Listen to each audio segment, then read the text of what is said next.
everyone. Thank you so much for joining Ask Pastor Tim, the 11th episode. We are super glad that you are here with us. Tag somebody, shoot a message out to someone to come join us. We're going to be talking tonight. I have my beautiful daughter, Jewel, with me, and we're going to be talking about offenses. This is a third installation in the relationship series. It becomes a series now because we've done it several times, and we probably will do it a few more times as we talk about the various aspects of relationships, and how they affect our lives. We wanted to kind of dive into this subject tonight, offenses. And there's a few reasons why we wanted to do this. It's a big part of relationship. Relationships are the reason offenses exist. No relationship, you wouldn't be offended unless you get offended with yourself, So offenses is a very important part of relationships, and it's a very important part, or rather, how we handle offenses says a lot about our ability to not just be in relationship with someone or even a group, but it speaks volumes about how successful, how productive, how cooperative, how well we are able to relate with others. And it is an indication of how ready you are to be in a relationship. If you can't even handle offenses, man, you probably need to back up from pursuing a relationship if that's you. Okay. So I'm going to say a quick word of prayer, and then we're going to dive into this subject. So, Father, we thank you, we bless you, and we praise you. This we offer to you as every time we come on this live, we give this time to you, we offer this time to you. And Lord, we pray that you would cause us to say something that will be meaningful to those who are hearing. We pray that we will have the questions and the answers, Lord, that reflect your wisdom, your knowledge, and your understanding. So we give this time to you. Lead, guide, and orchestrate our thinking, our speaking, and our doing. And we know that you will receive glory as we do that in Jesus' name. Amen. All right. So, Joe, you want me to give a little, you want to jump in, or you want me to give just a little context to it? You can give some context. All right. So, as we were, as I've been the past couple of weeks, just looking at some things since our last live, and it's come to mind that there has been over 130 mass shootings this year already. That's mind-boggling, and it's crazy because we have to be careful not to become desensitized to what's happening, because we will not do what's necessary to correct our errors or fix our ways if we become desensitized to what's going on. So it's a painful thing. It's a difficult time, and it's a difficult thing to deal with, but we have to deal with it. We've got to answer the questions. We have to solve the problems that we can solve. And can I say to you, we can solve this problem. We can. But we can't do it if we're selfish. We can't do it if we're prideful. We can't do it if we think that our way is the only way, and I want what I want, and what you want doesn't matter. That's not how life works. That's not the reality of life unless you're living on an island by yourself. And even then, you'll get sick and tired of yourself. No, we have to be willing and able to work together to come up with solutions that help us to be our best selves and live our best lives. People don't have to commit the crimes that they're committing. People don't have to go around shooting people and shooting babies. We can have a sensible way of cohabitating on the earth, but we've got to be willing to learn how to deal with each other. And so this concept about offenses really is at the heart of the matter. Okay, these people are not These people are not planning these attacks because, oh, people are nice and the world is nice and I just love everybody and man, what a great time to be alive. No, they're planning these attacks because there's stuff in their hearts that's never been dealt with. They're planning these attacks because they have vendettas. They want to get revenge. They want to hurt people. Why? Because they've been hurt. They've been misunderstood.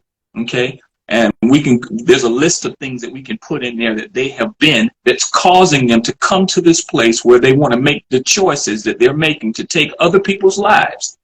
But I promise you, at the crux of it all is offense.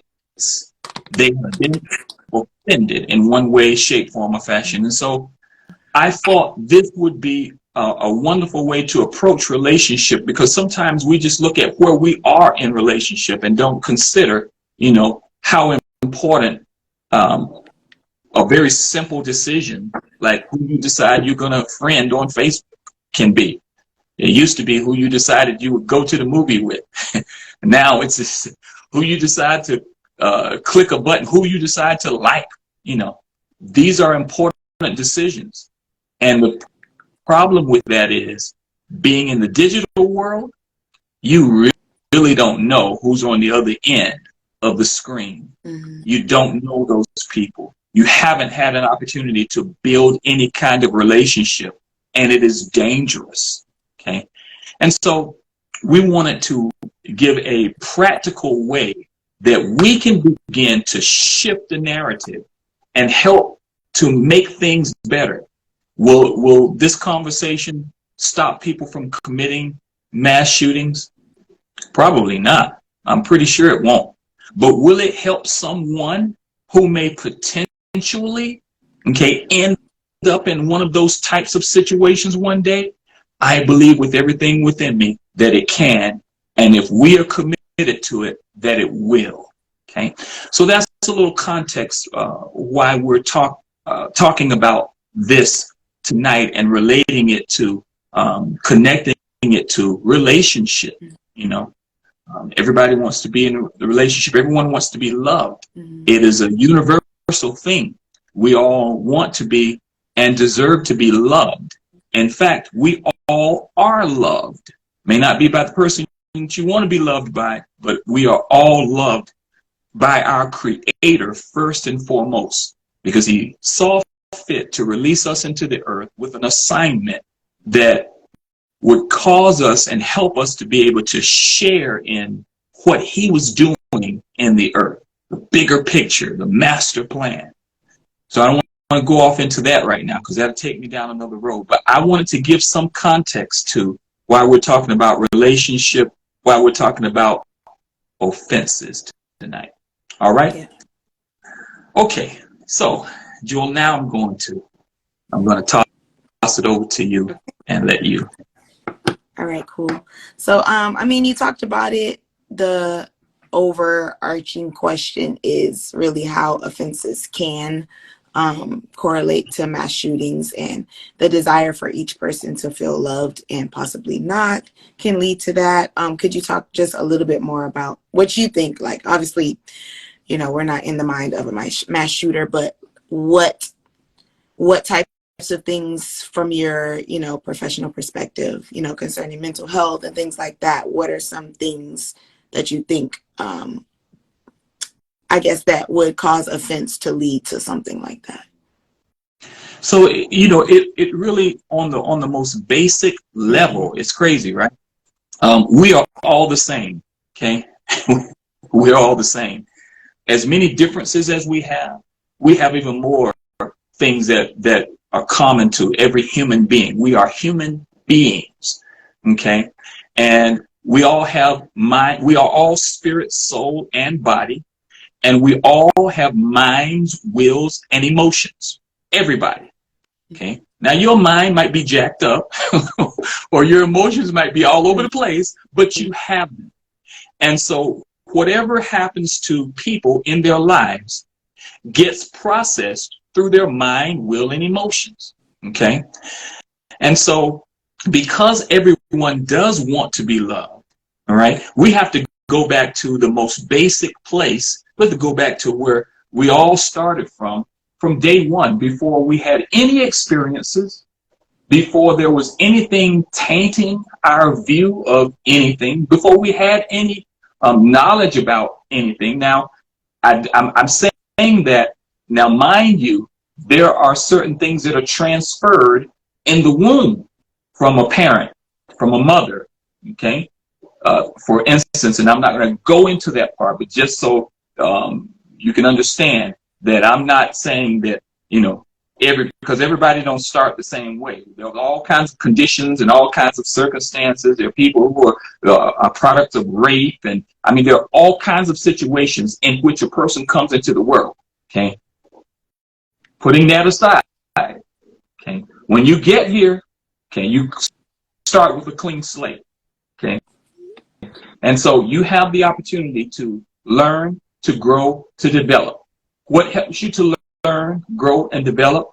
Your surrounding, okay? Who you're connected to, who you are, who you are relying on to raise you, to teach you, because we all have to be taught. We don't know. We're coming to the world. It's the first time in the world, right? You haven't been here before. When our parents used to say, oh, you see a kid that acts like they're really old, they would say, okay, he's been here before. But the truth of it is, none of us have been here before, okay? And so you come into a new opportunity, a new experience, and new experiences. And you don't have any control over those experiences as a baby, okay? So we have to start from that place, the place where we are most pure, okay, and most innocent, all right?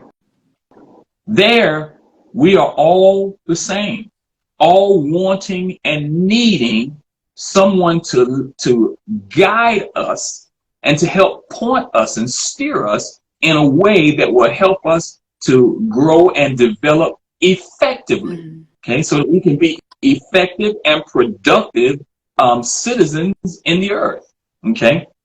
That is the hope for every child, okay, that's born into the earth, that child would become something great in the earth. Not only is that the hope, but that is the plan.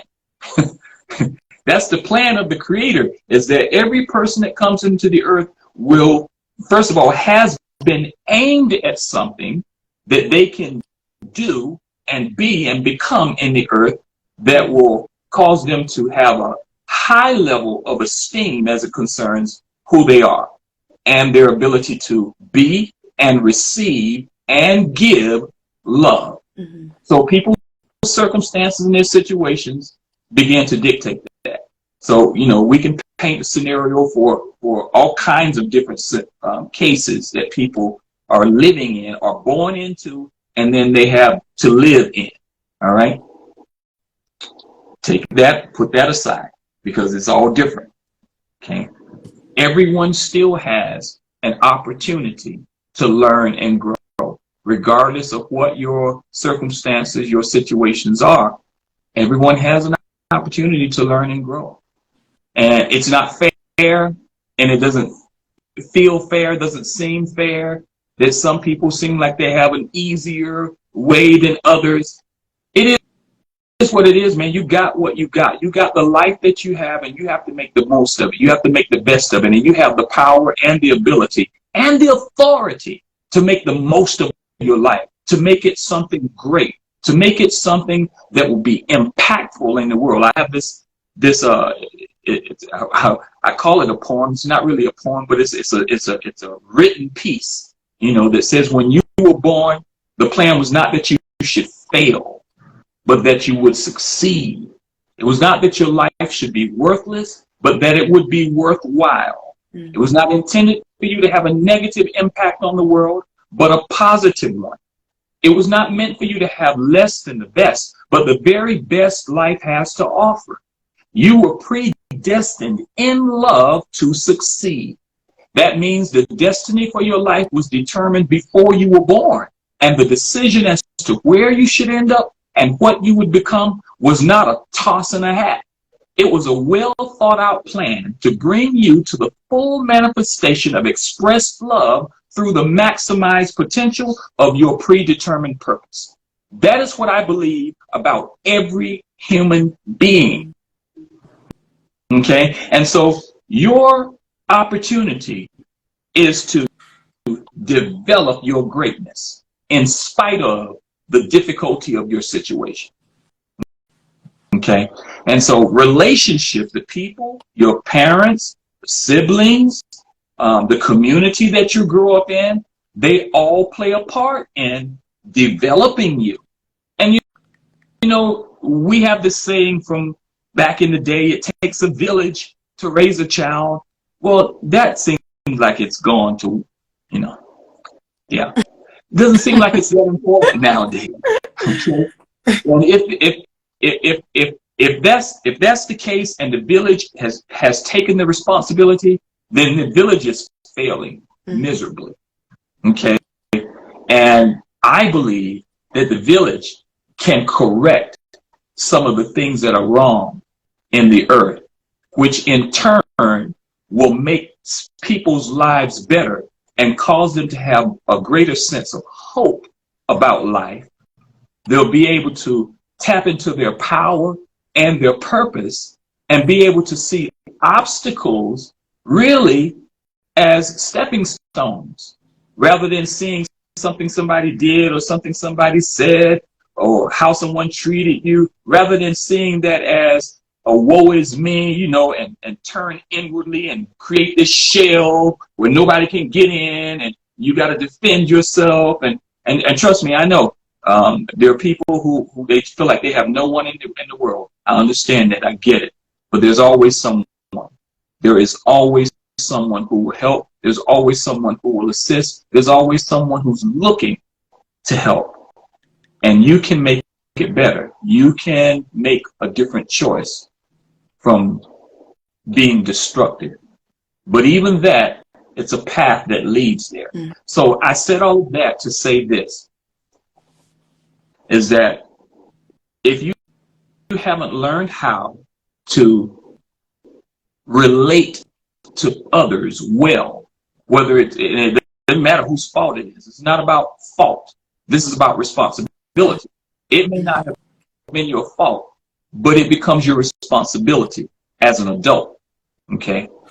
You've got to make things better in your life. You have the ability, everyone has the ability to do that. And if you're going to be in relationship, and you have to be in relationship, can't live in the world all by yourself.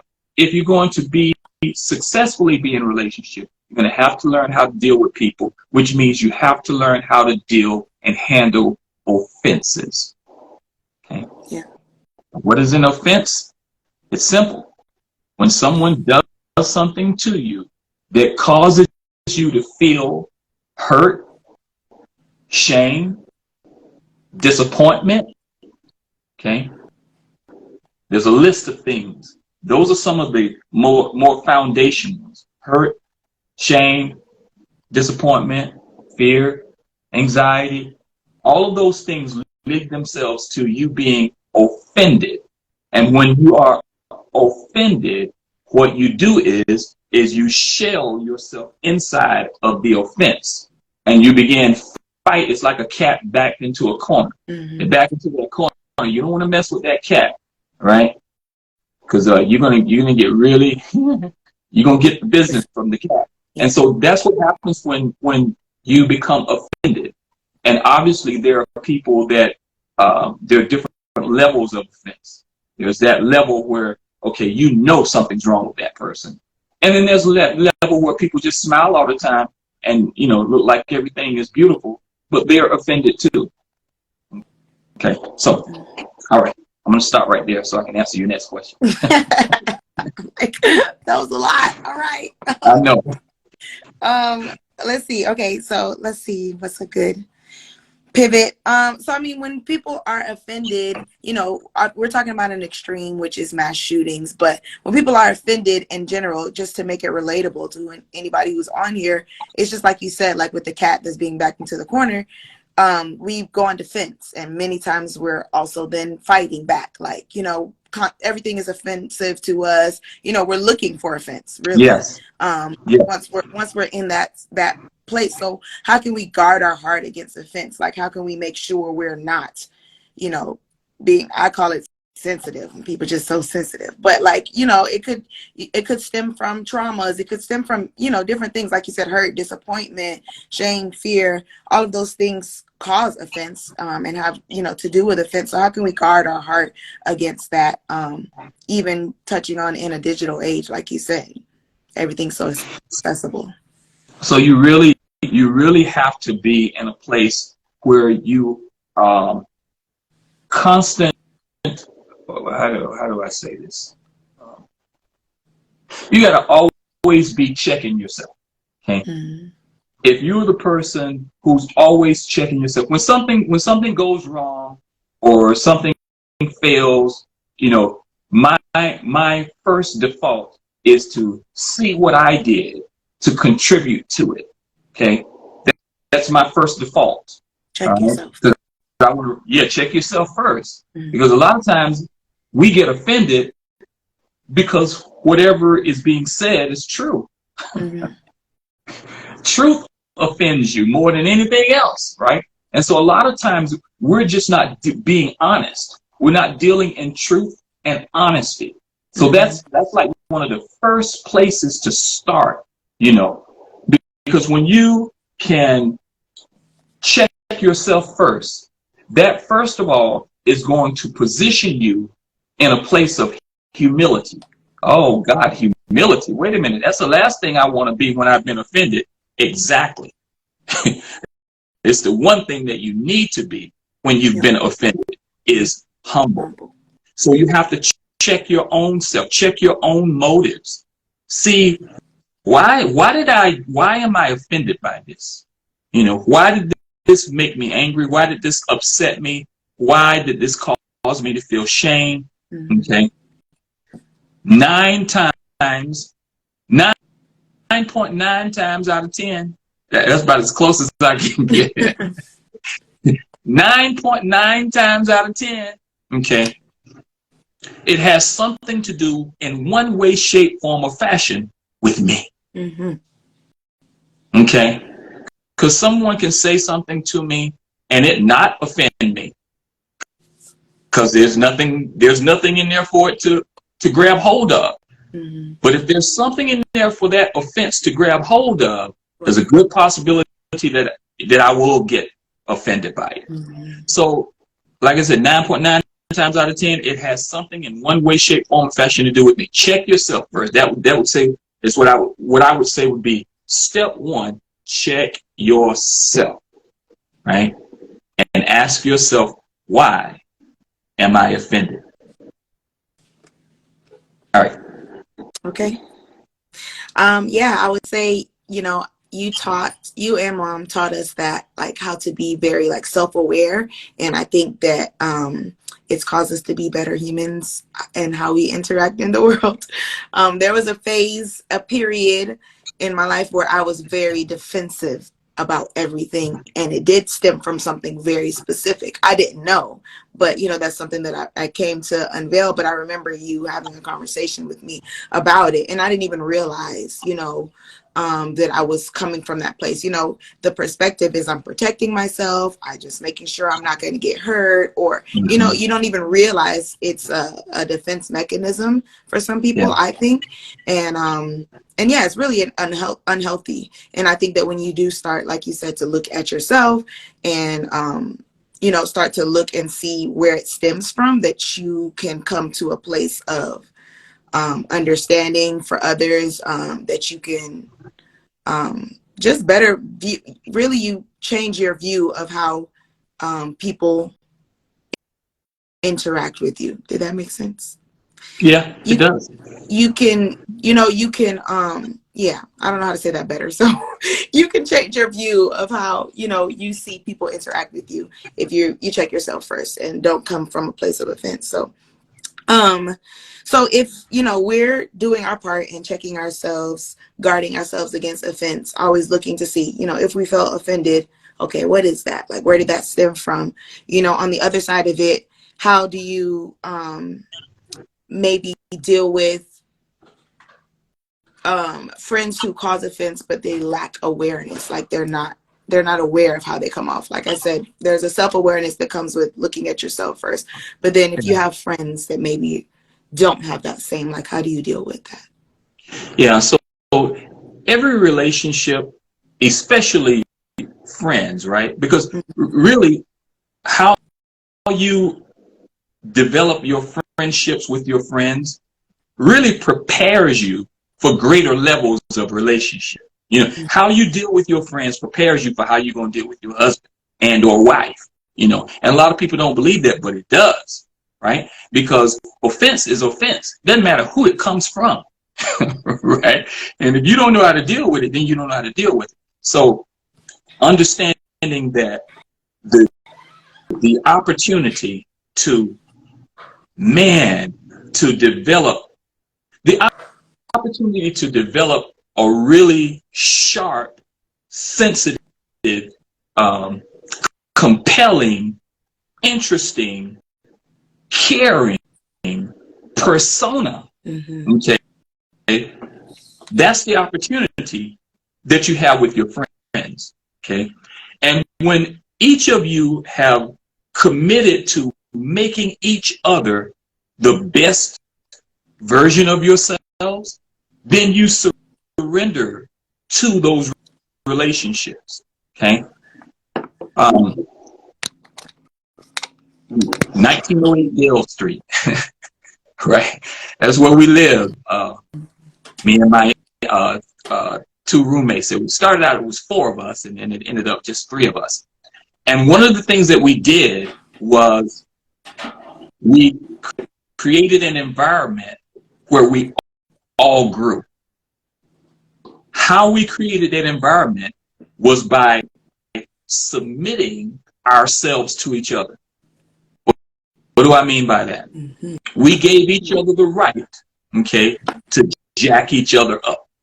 We surrendered to each other to be accountable, okay, to do what we said we were going to do, to live like we knew we wanted to live. We were all saved. We knew we wanted to live for God. We knew that. Our hearts knew, right?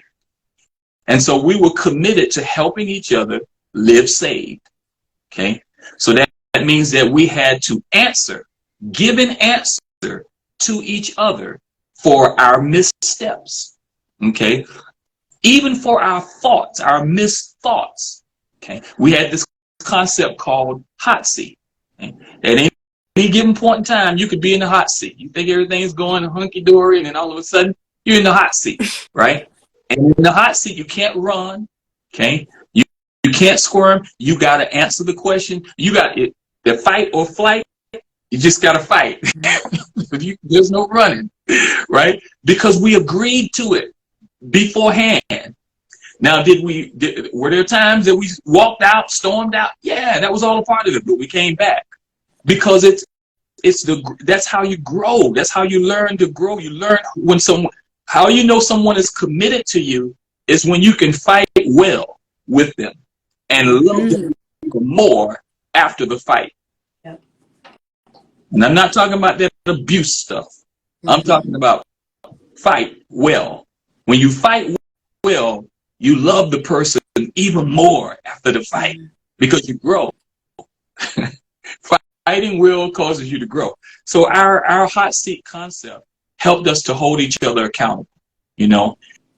And so because of that, we were able to grow together as well as individually, right? I was the first one out of the group to get married. And man, it was glorious. And people literally other people looked at what we were doing in our household and tried to model that. You know, they was like, I know what's going on over there. You know, it was like, man, 1908 deals. You know, they used to talk about what we were doing because, and we didn't do it for other people. This was for us so that we could grow, stay true to who we were, stay holy, live saved, because that was important to us.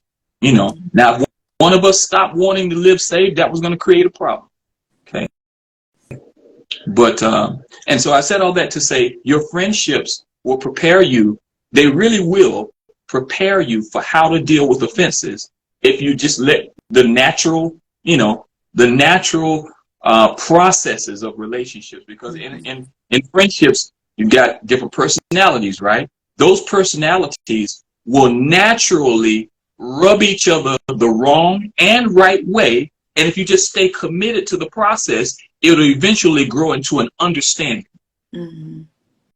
Okay. And an appreciation, right? When you have understanding and appreciation, those are two deterrents of offense. Okay. So understanding and appreciation are two of the deterrents of offense. That's good.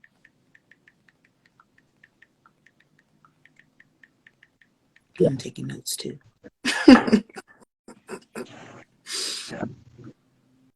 That's really good.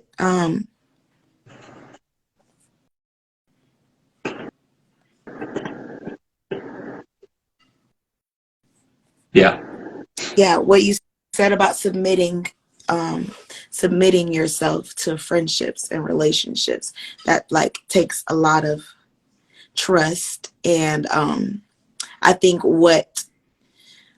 the part to recognize about it is that people who are closest to you can see like your blind spots in the areas where you're not able to see, and so being able to commit, having friends that you can do that. So if you have friends and you don't even feel that you could, trust them to have those types of conversations, well, that's a whole different conversation. And so, even hearing you say that kind of like affirms some of the relationships that I have in my life, because my friends, we have those tough conversations like when we need to, and they definitely will tell me about myself. And we're okay to have those conversations, and not everybody has that. And so I think that is something to pray about, something to look for when you're looking for people who you're going to call friend. I think we can use that word loosely sometimes. And that person that you can call friend, we need to be able to deal with that other side too. And like you said, fight well. You talked about environment playing a big role. If somebody is coming to the realization like, man, I don't think I have friends like that, or I don't see myself being able to trust the people that I call friends with that, space in my life. How do we look for those right environments? Like, what are some of those signs of the right environments? What can we do to kind of make sure we're in a place to be able to do that? Yeah, so one of the things we have to be able to do is to take courage. Okay? It takes courage, all right, to develop, to build, to first of all find, build, develop relationship. It takes courage to move away from a relationship that's not healthy. Takes courage. And so a lot of people have ended up in relationships for various reasons, and they're not healthy for them, and they feel trapped, or they feel like no one else cares, or no one will really love them, or they don't really deserve any more than they're getting. They don't deserve to be treated in any other way than the way that they've been treated or are being treated. And what I would say to that person is, respectively and kindly, you've been believing lies. Because the truth is that there is someone that can be trusted. Just because no one in your immediate sphere or no one that you have seen seems to be trustworthy, you can't whitewash everybody and say, y'all can't trust anybody. Mm-hmm. You haven't found anyone that you can trust yet. That's good. Say that. Yeah. But don't say, I can't trust anybody. Mm-hmm. Because now you're locking yourself inside of that offense. Okay, you just cocooned yourself in, and not only can nobody get in, but you can't get out. Right. Okay, so you've got to stop believing and repeating lies. There are people that you can trust. There are people who will genuinely love you. You may have to search all over for them, but they are here. There's someone that will genuinely love and care for you and help you to develop without defrauding or abusing you. Let me say that. Without defrauding or abusing you. See, there are a lot of people who don't think that kind of love exists. It does. It does. Okay. And if you need help finding those types of relationships, if you need help getting out of or getting away from, separating yourself from unhealthy relationships, seek help. Okay. Not saying you got to go and find you a psychiatrist or a shrink. No, find some godly man or woman that you can begin dialoguing with. Someone who has the heart of God. Well, why is that important? Because nobody can love you like God can love you. Okay? And a man or woman of God, first and foremost, understands that they can't love you either more than God. That's why they love you with the love of God and not with the love of man. And that becomes a very serious thing when people are trying to love you with the love of man. Guess what? They will fail you every time. Every time. But the love of God will not fail because it will not stop. Just keeps coming at you, right? Right. And so you gotta stop believing lies, stop believing and repeating lies, and begin telling yourself something different from what you've been telling yourself. Because you can't control other people. You can't do anything about the choices that other people make, but you can do something about the choices that you are making, beginning with what you are saying to and about yourself. Yeah. That makes sense? It does. It does. And so, you talked, those relationships that you had are definitely, I don't want to say hard to come by, but not everybody is, has those relationships. And I think we would consider them relationships where you both are strengthening one another. But there's different types of relationships, and you may be pouring more, or you may be the one being poured into more. And so if you're in a situation where maybe you're pouring more, how can you set up boundaries? So let's, talk about, like, if there is a friend who maybe is offended by a lot, but really it's just their unwillingness to be accountable. It's their unwillingness to see themselves. Like, what do we do in those cases? Is there a healthy way to still have that type of friendship? There is, and it really has to do with communication and how you develop your communication. If your relationships are not making you a better communicator, then you're not working those relationships. Those relationships are not working if they're not making you a better communicator. Okay? Your relationship should be making you every relationship you have should be making you a better communicator, especially the close ones. Okay? And so I talked about this when KT was on with me. The bookends of communication. Okay? The bookends of communication. On one side, you've got the person who's giving the communication or who's presenting the communication, and on the other side, you've got the person who's receiving it, right? They both have a responsibility, both of them, not just one, both.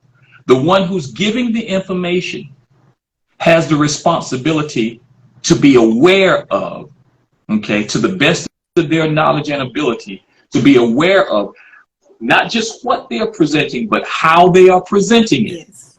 Okay, and where the person is, and you can't control that, but you can be aware of it, mindful of where someone is. And when you're mindful of where someone is, when you're presenting communication to them, it causes you to present it in a way that will be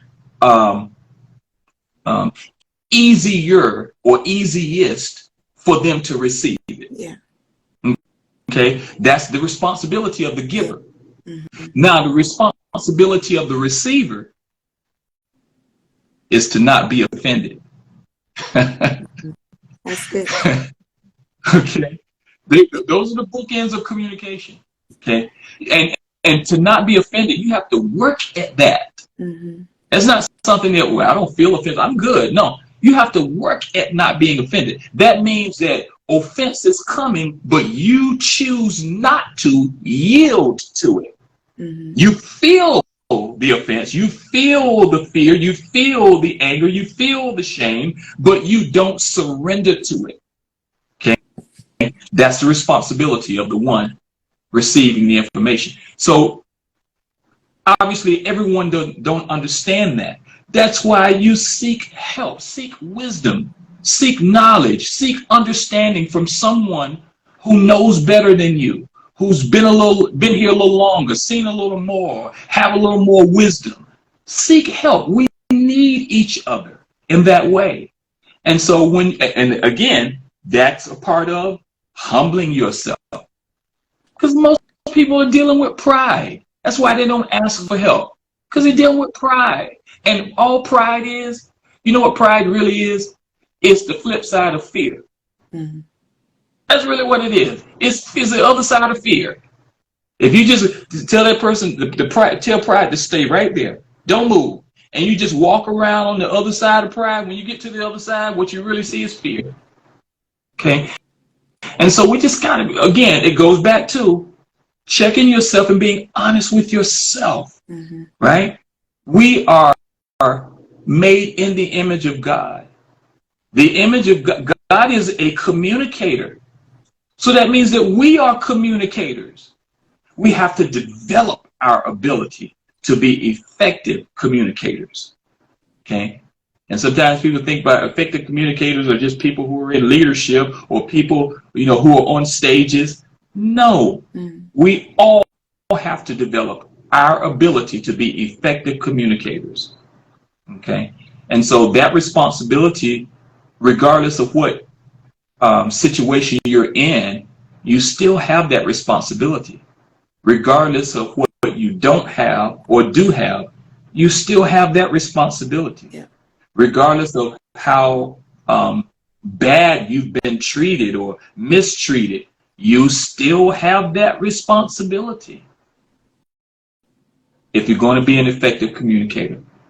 Okay? And so, yeah, let's stop believing and repeating lies. Let's find truth. Let's settle into truth. Okay?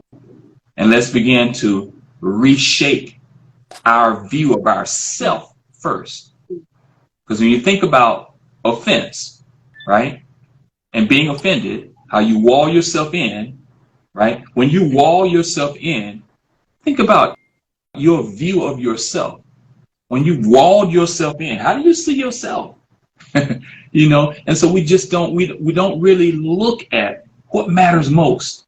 What matters most is how I am interpreting, how I am processing the information, the experiences that I've had, how I'm processing them, and what my way of processing is actually doing for me.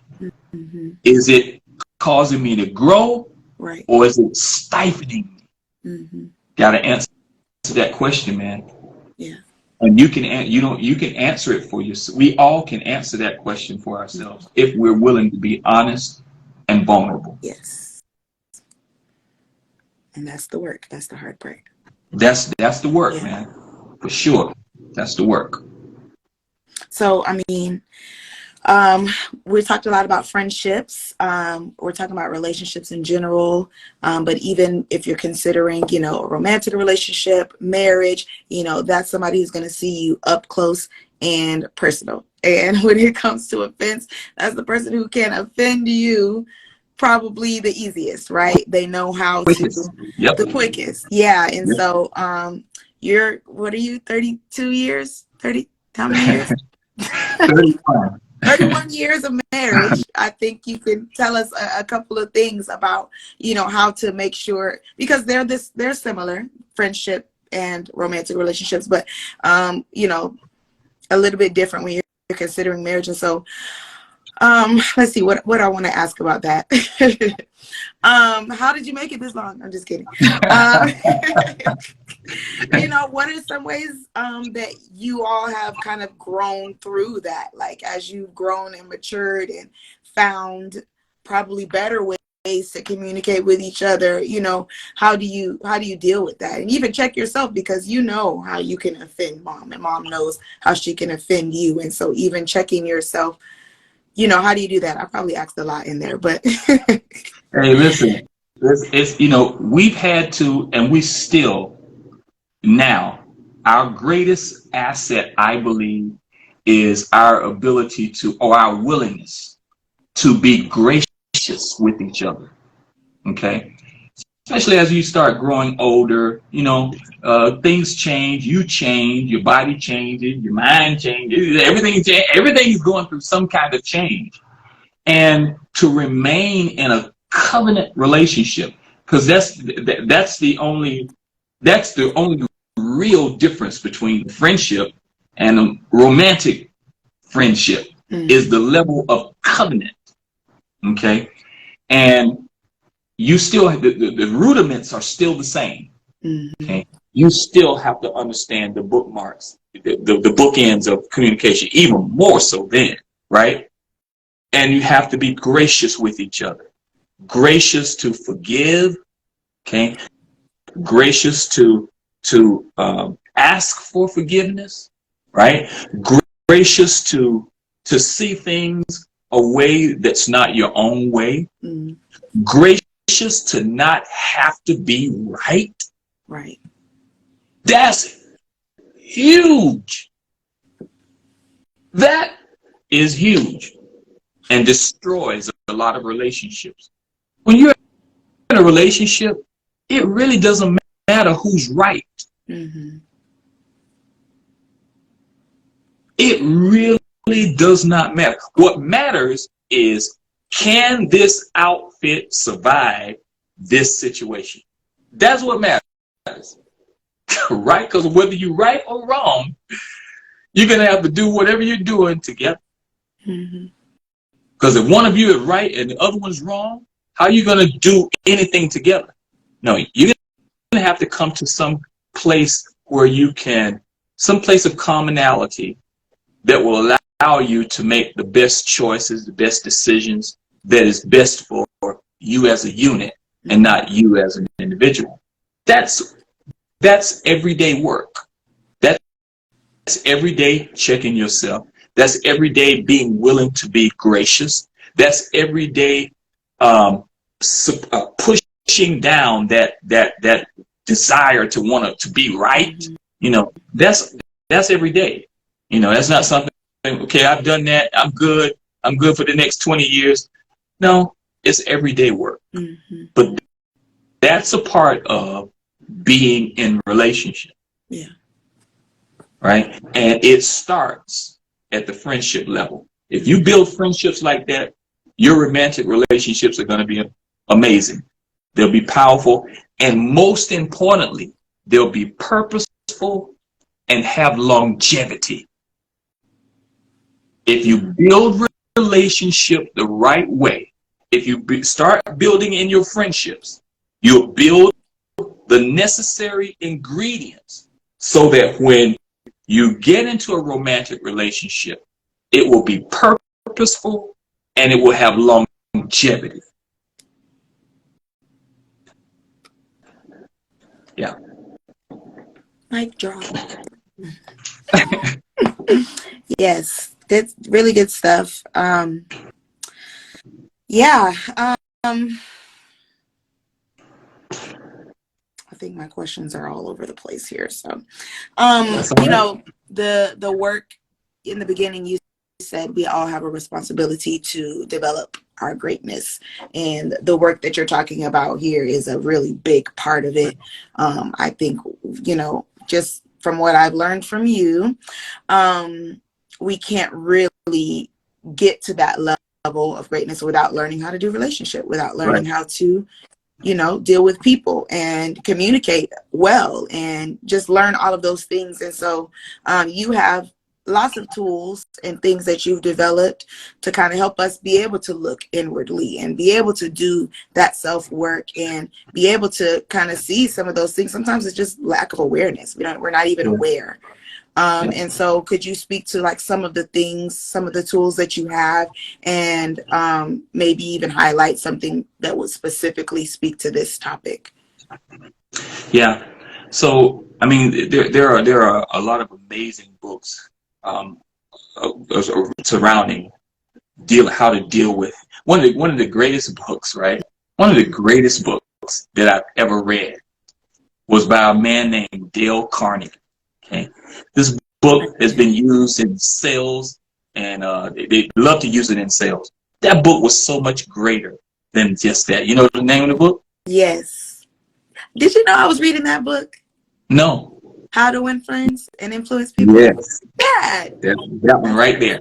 One of the greatest books on relationship, because it gives you perspective, right?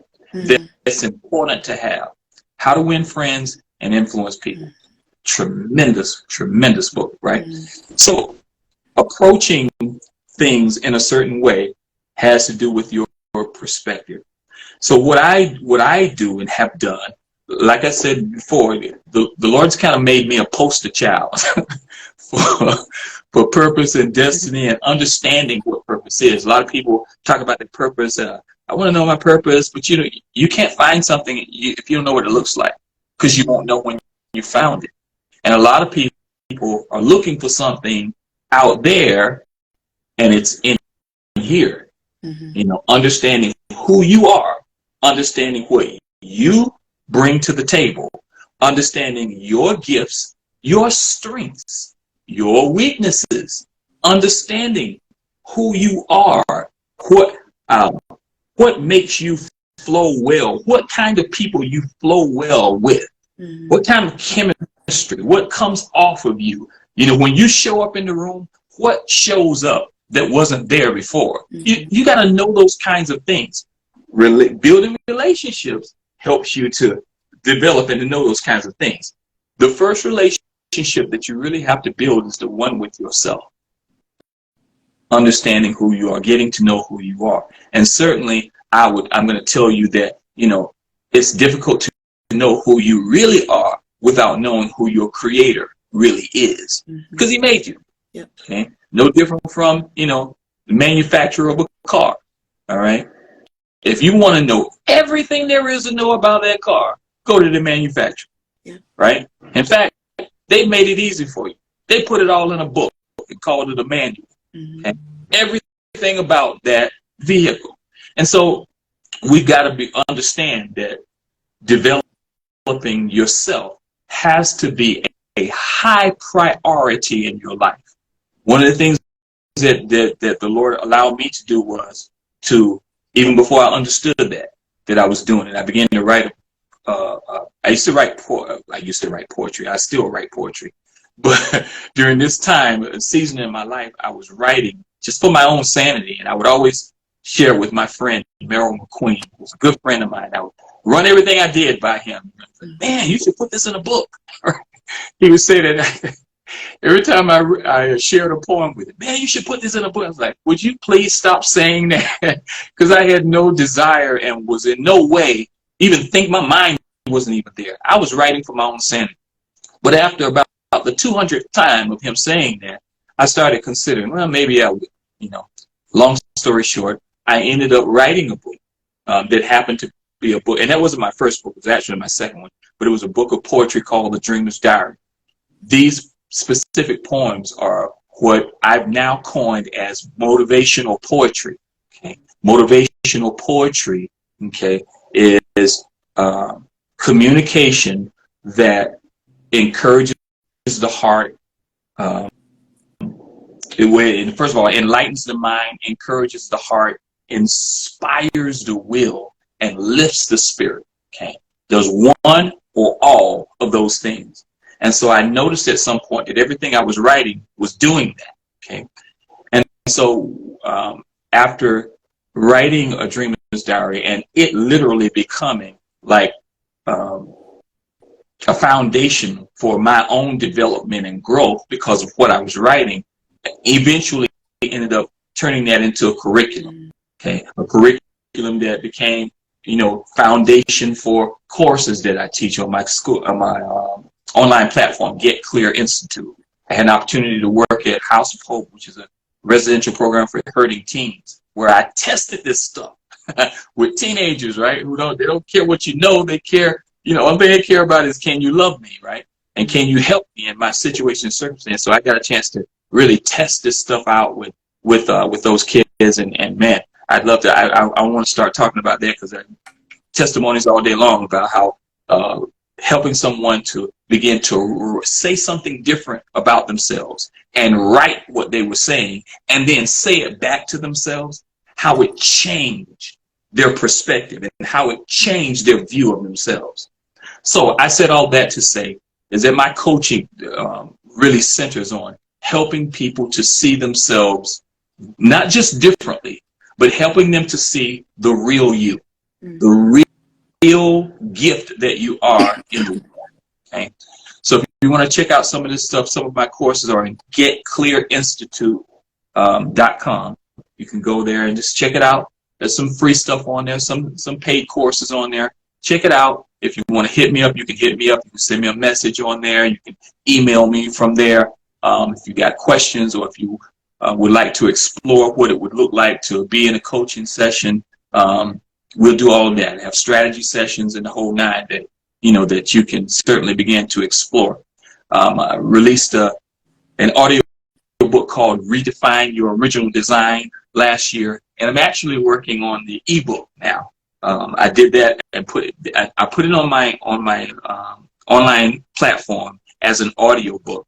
I'll be releasing the ebook probably in the next couple of months or so. But you can also find that on Get Clear Institute as well. Wonderful story about defining your original design, because it helps you to begin to look at yourself in a way that you may not have looked at yourself before. It helps to begin to give you language that you may not have used as it concerns yourself before. And beginning to use a different language about yourself begins to turn and shape how you are currently seeing yourself, and you begin to understand that there is more to you than you know. So those are some of the things that I assist and help people with, and I will be more than happy to assist and help anyone who's watching, or if you know someone who's had a difficult time building just relating with themselves, understanding who they are and seeing themselves in a healthy way. Hook me up with them or hook them up with me, let me know who they are, give them my information, or, however we can connect. I would love to be able to connect with you. All right. That's it. You got anything else? I don't. Okay. Yeah, I don't think we have any questions below. So Cool. I think this was good. I don't want to prolong it. I have more questions, but that'll be episode 4. Yeah. That'll be part 4, episode whatever. Yeah. But yeah. Okay. All right. So every other Tuesday, join us back here again. We'll be doing it again. Another topic, or maybe an extension, maybe part 4 of this topic. We'll decide between now and then. If there is something specific that you would like us to discuss, we approach topics from the place of wisdom, knowledge, and understanding that comes from above. So we're always going to give you not our opinions. We're going to give you the wisdom that comes from the word and the wisdom that comes from a life lived according to that word. So if you have a topic that you would like to that you would like for us to discuss, or you have questions, man, hit us up. Hit me up on here on Instagram, on Facebook, on YouTube. Getting Clear with Tim Jones on YouTube, on Facebook, Tim Jones, and on here, Getting Clear on Instagram. So Let us know if we can be of assistance to you. Thank you again for joining in with us. And until next time, remember, live full so that you can die empty. Good night, everybody. Good night.